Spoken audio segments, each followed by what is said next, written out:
म चाहिँ रेडी हुन्छु।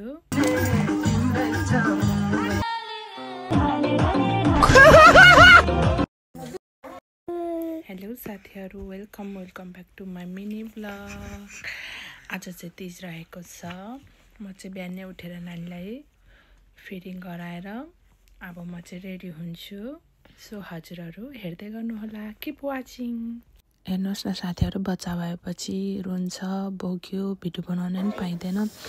जति सक्छु त्यति बनाउँदैछु साथीहरु, माइन्ड नगर्नुहोला। अब चाहिँ हाम्रो दार प्रोग्राम स्टार्ट भयो। बल्ल गीत बन्दै नानीहरूलाई स्ट्रोलरतिर राखेर प्लेटमा पस्केर मजाले सेल, अचार, पुलाउ, खिर, थरी प्रकारका हामी चाहिँ मजाले खाँदैछौँ। नानीहरूलाई नि खुवाउँदैछौँ, नाच्दै गाउँदै धेरै रमाइलो भइरहेको छ। मिठो अचार त यति मिठो छ नि साथीहरूले बनाएको। अचारले गर्दा चाहिँ धेरै मिठो भइरहेको छ साथीहरू। सो इन्जोय गर्दै गर्नुहोला। हाम्रो ग्रुप डान्स यस्तो भइरहेको छ।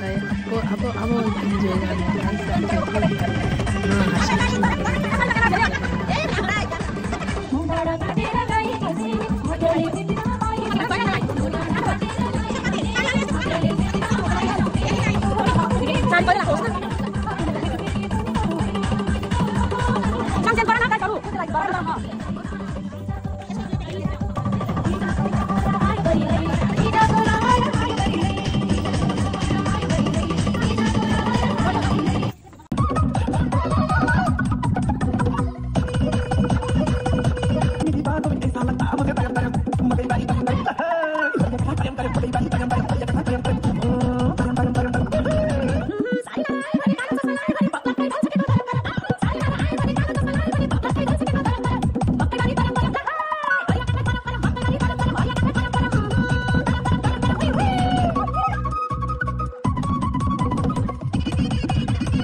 और अभी तो रुको, क्लाइमैक्स अभी बाकी है।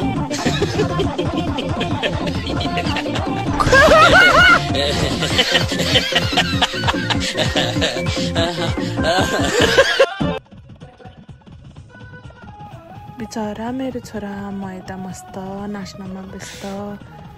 ऊ खेल्दै आउँदै मलाई हेर्दै, मामु म पनि नाच्ने, मलाई बुई गर्नु नि भन्दै मैले बोकेरै भयो नि मेरो छोरालाई नचाइदिएको। खुसी भएर नाच्छ। आमाहरू भयो भने यस्तो चाहिँ साथीहरू। हामी चाहिँ टिकटकमा मस्त मग्न छौँ। उता छोराहरू चाहिँ बालुवा खेलेर, बालुवा दलेर, सिँगान भएर, राल सिँगान भएर के गर्नु, यस्तै छ है हालत। हामी चाहिँ पसिना भएर टिकटक बनाएर स्न्याप खिच्यो, नाच्यो, बस्यो।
यो नाच्ने गाउने कार्यक्रमले त टाइम बितेको पत्तै भएन। यति रमाइलो भयो नि साथीहरूसँग दिदीहरूसँग। अब चाहिँ रात परेर हामी चाहिँ घर फर्किन लाग्यौँ साथीहरू। आजलाई यति नै। So please do like, share and subscribe.